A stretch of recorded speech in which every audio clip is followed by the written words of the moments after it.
Good evening. Tonight, I'm going to tell you another strange and unusual story of the unexplainable which lies behind the veil. Our story concerns the Haney family. For over 200 years, a Haney had worked this same land. Now it belonged to John and Emma Haney. Everything considered, it had been a good life, uneventful, perhaps even dull, but it suited them. For over 40 years they had lived in the same house, and for those 40 years, the land had been good to them. Its abundance had fed them and clothed them, and helped to raise two sons, John Jr. and James. This was home. They couldn't be happy anyplace else. Their only desire was to spend the rest of the time remaining to them here. Here where they had come so many years ago as man and wife. Simple, down-to-earth people, the Haneys were not given to flights of fancy. But who is not awed and troubled in the presence of death?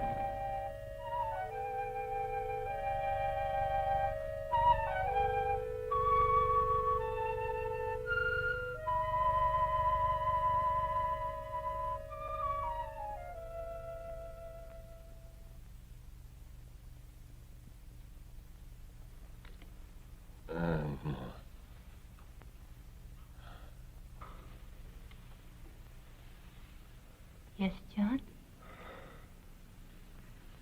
John?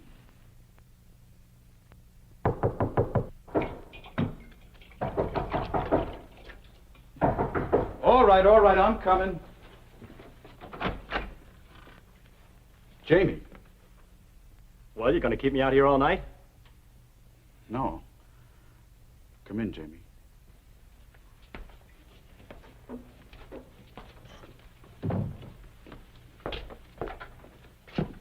Hi, Ma. Jamie. Oh, Jamie.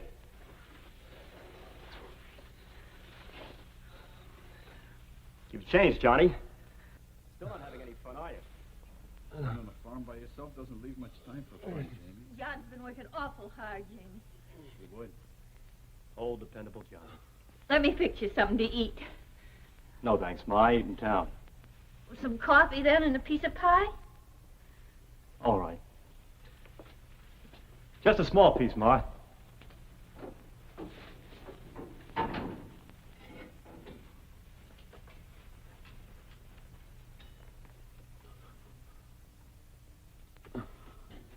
I knew you'd get here in time, Jamie. Pa's been asking and asking for you. He has, huh? Probably wants to whale the tar out of me. Oh, Jamie. All right, Ma. Guess I might as well see him. Yeah, might as well, Jamie. No use making the trip for nothing, is there?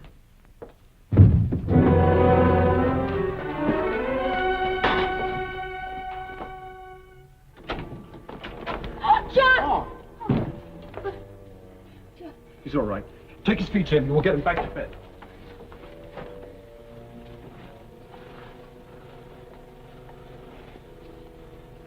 Pa? Pa, it's me, Jamie. Pa? What'd you say, Pa?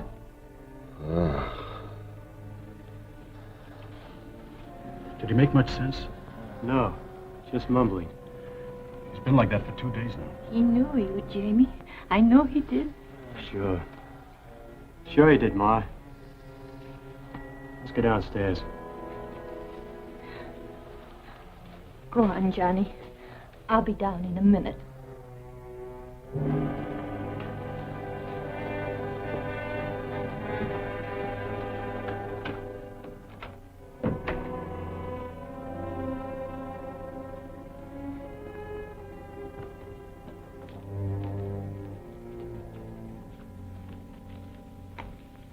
How did it happen? His horse stumbled and fell on him. How old as he is, you think he'd have more sense. Jamie, where have you been all this time? All over. New York, Chicago, San Francisco. Kept moving. For 10 years? Well, you know me, Johnny boy. I'm a little surprised you came back. Johnny. Why shouldn't I? Oh, I get it. You're still sore because I took off and you had to stay here and do the work. Well, you could have gotten out, too. And who to run the farm? Or did you forget that Pa was too old even then? All right, so hate me. But don't forget, I was only 17 years old. How much was I supposed to know? You knew enough to steal every cent Pa had in the house. Stop it. Stop it right now. No, let him get it off his chest. So that's it, huh? So that's what's been griping you all these years. Well, let me tell you something. I didn't steal anything. That money belonged to me. It did, huh? Just how do you figure that, Jamie? You know how I figure it. Ever since I was 10 years old, Pa had me doing the work of a hired hand. Only I never got the money a hand would get. Only my food and your hand-me-down clothes. He owed me that money. And how about me, Jamie? What was I doing all those years you were working your poor little fingers to the bone? I was having a picnic, huh? That's your problem, Johnny boy. If you had any gumption, you'd have beaten me to the cash box. Enough! I won't have any more of this in my house. You ought to be ashamed, both of you. Your father's dying right over your heads. You stand there fighting like animals. Jamie, I'm going to fix up your old room. When you're finished, you march yourself upstairs and go to bed. And you, Johnny, not another word. Remember, you're brothers. You just don't understand what gets into you.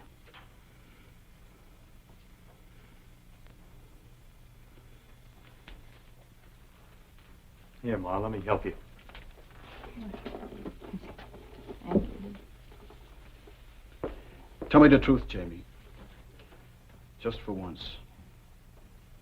Why did you come back?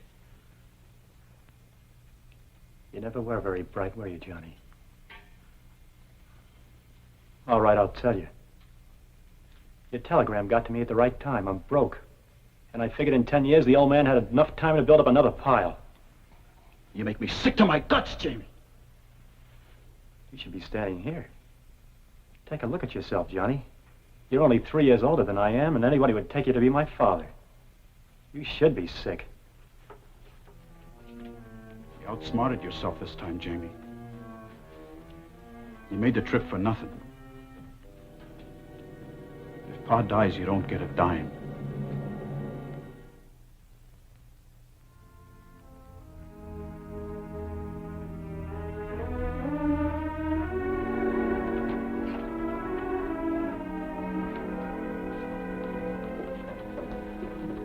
I'll fix something to eat. Nothing for me, thank you, Emma. Just wanted to see if there's anything I could do. Maybe some delay in settling the estate on account of your father not leaving a will. He did leave a will, Mr. Atterbury. That's funny. I was his lawyer. I didn't draw it. Oh, he drew it himself. May I see it? Yes, sir.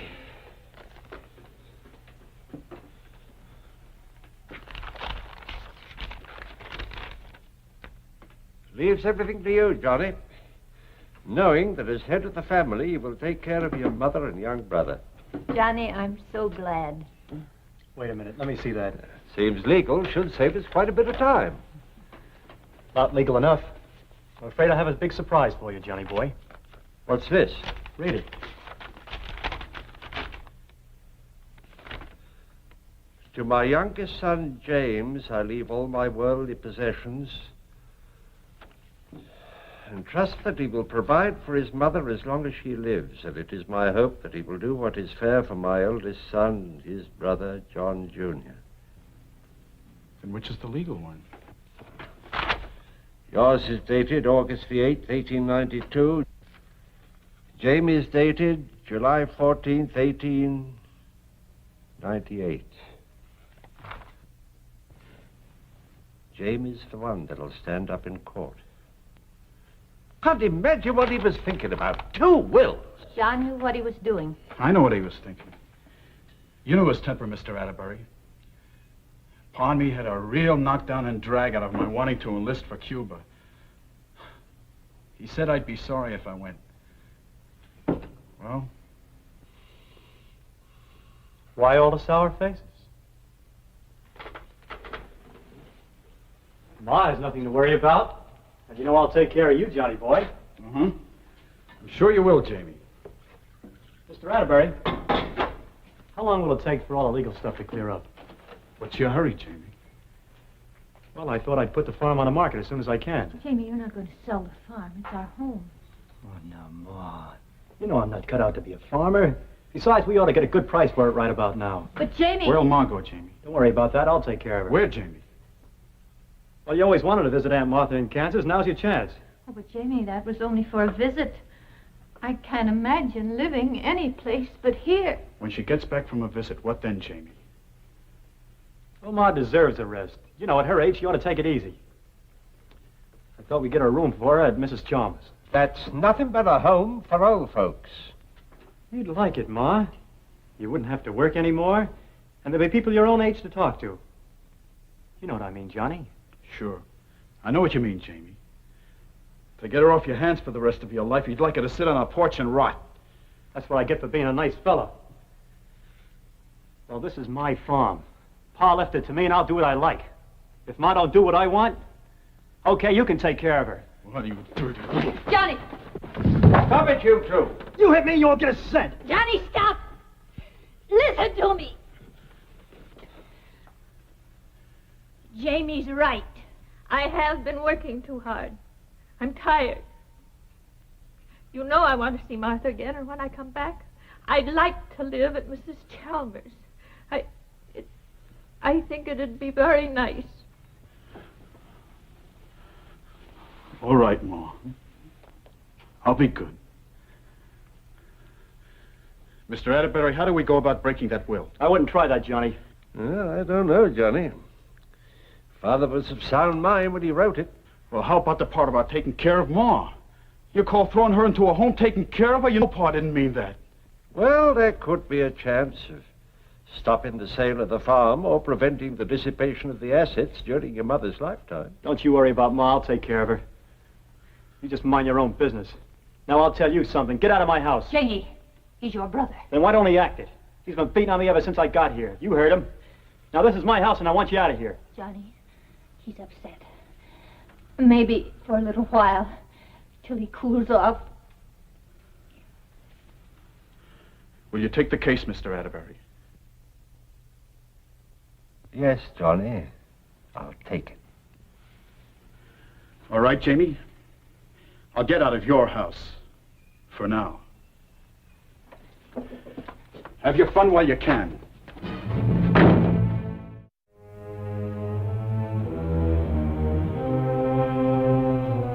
In the matter of the estate of George Haney, petition for order confirming sale of real property of the estate. Ready for petitioner, Your Honor. Ready for the contestant, Your Honor. Very well, gentlemen, you may proceed.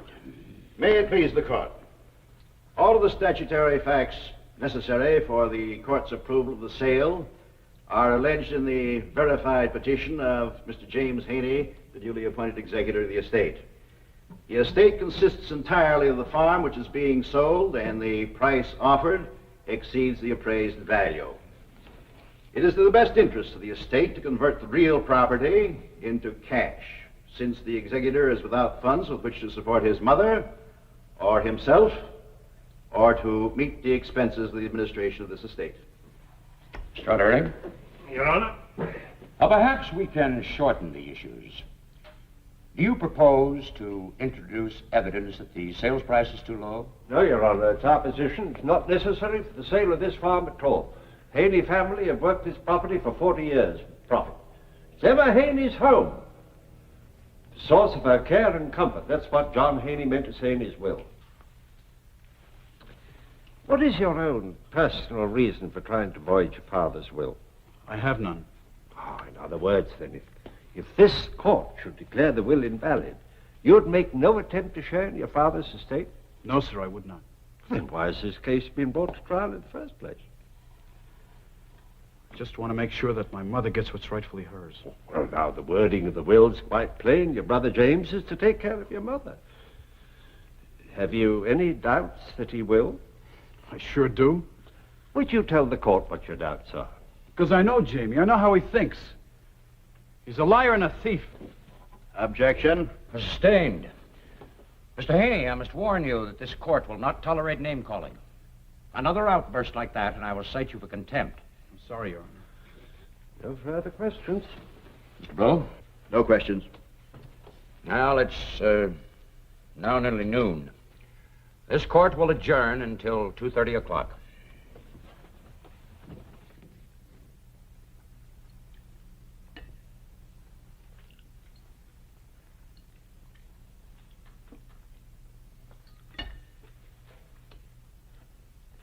I gotta run, Ma. I got a date with a customer for the farm. Jamie, do you have to sell? Yes, I have to. Now don't you start on me, Ma. I had enough trouble with Johnny. I'll pick you up in time for court.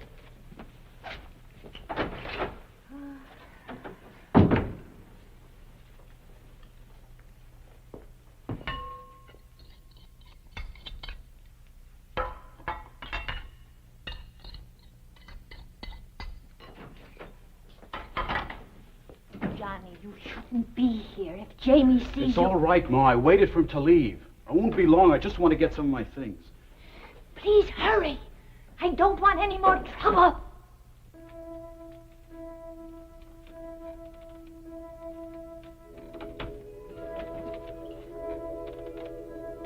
Pa! Johnny, look in Genesis 27. What? What'd you say, Pa? Genesis 27. What about Genesis 27, Pa? Johnny? Yeah, Ma, what is it? Johnny, who are you talking to? Nobody, Ma. Nobody. I thought I heard voices. Are you all right, Johnny? Yeah, Ma. I'll be down in a minute, Ma.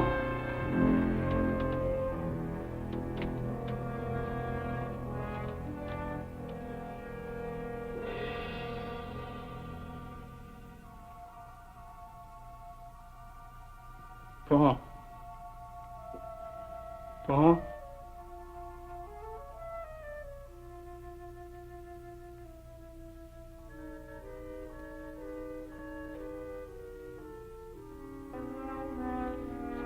Okay, you're ready. That's good, Ma. Yes, Jamie, I don't want to be late. You're not in that much of a hurry. Please, Jamie, I want to get there on time. Okay. Ma! Ma! Johnny just came to get his things. You got what you came for? I got more than I came for. I just talked to Pa. You what? You're right, Ma. You did hear voices. What's going on here? I talked to Pa and he said, look in Genesis 27. Genesis 27. That's the story of Jacob and Esau, where Jacob stole his brother's birthright. What's that supposed to mean? That's what I'm going to find out. Where's the Bible? Everything in this house is mine. Keep your hands out of there. Get away from me. Jamie! Stop! I warned him, Ma.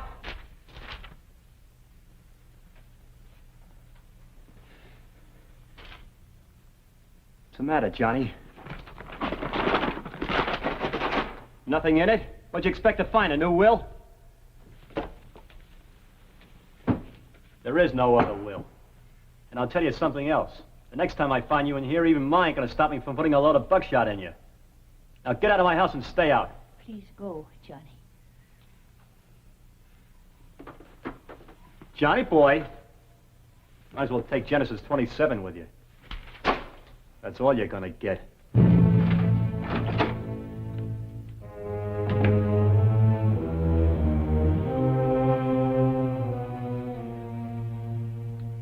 Mr. Haney, much has been made of the fact that you wish to sell your farm and place your mother in what has been called an old folks' home. Would you tell the court exactly what it is you had in mind? Yes, sir. Your Honor, my mother's worked hard all her life. As long as I can remember, she's been cooking, sewing, washing. Why, she even helped in the fields when we were short-handed. Up until now, we've never been able to do anything about it. But now I can, and I want to. Ma, is this the family Bible? Isn't it course obvious it is. Mr. Haney is Didn't we not used to have the another cruel, Yes, hard-hearted your fellow father. painted as attempting to make Where you is out it, to Ma? be? I don't know, On the Johnny. contrary, here is a devoted In the man attic, I who loves expect. his mother and whose only wish is to see that the rest of her days are happy ones. Mr. Blue, are you making your summation, or do you intend to question your witness any further? No further questions. Mr. Atterbury?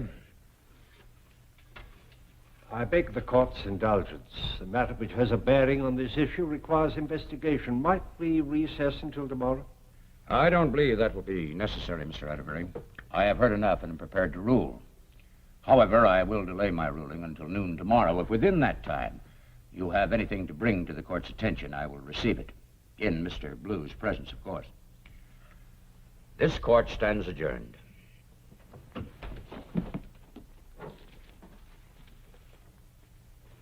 Ready, Ma?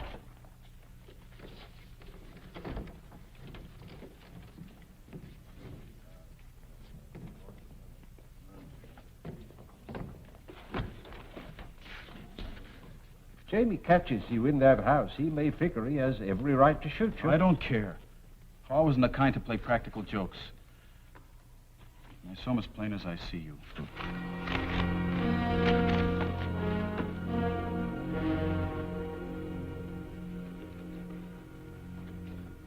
Johnny! What if Jamie should see you? I'm sorry, Ma. Jonas, you know he shouldn't be here. I know, Emma. He's just as stubborn as his father. Where's Jamie? I think he's in his room. I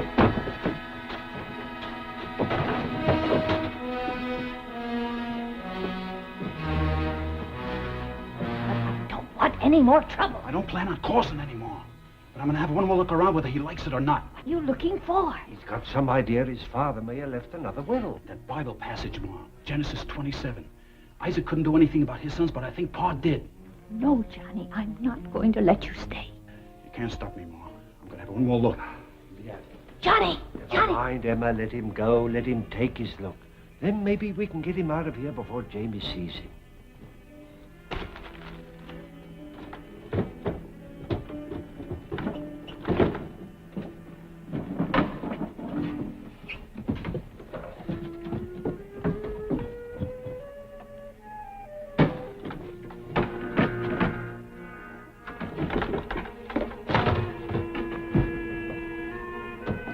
What are you doing here?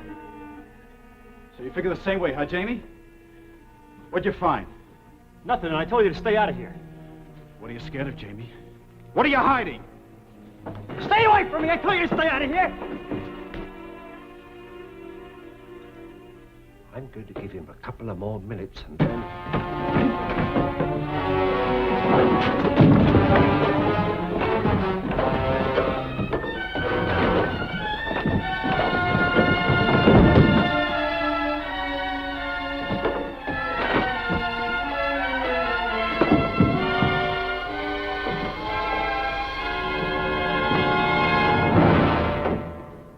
Kill him! What's the matter, Jamie? They'll hang you.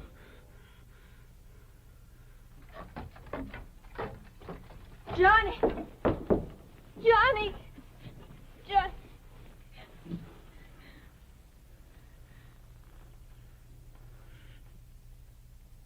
The Bible. He's got it.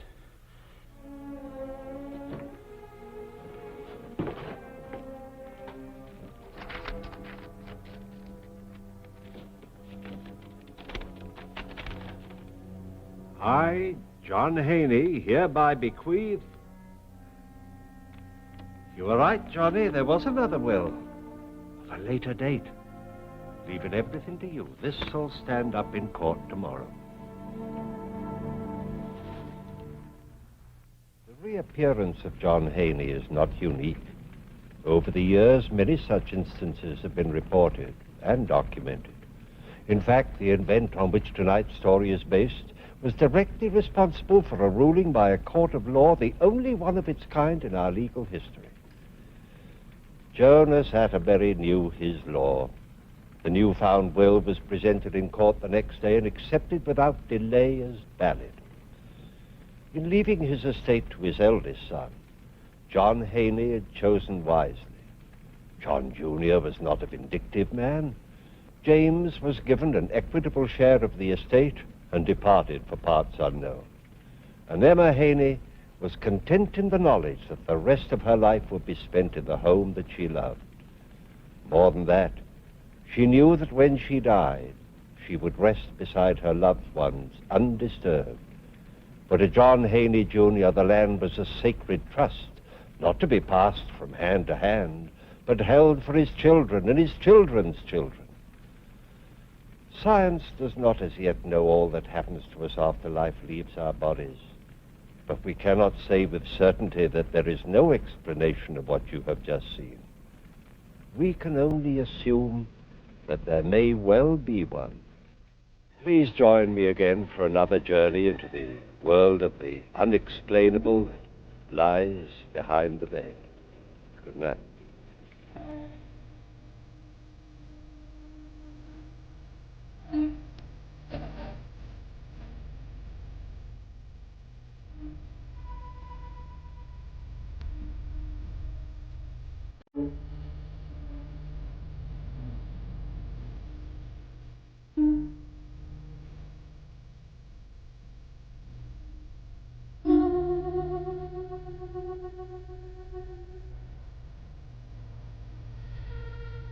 Mm.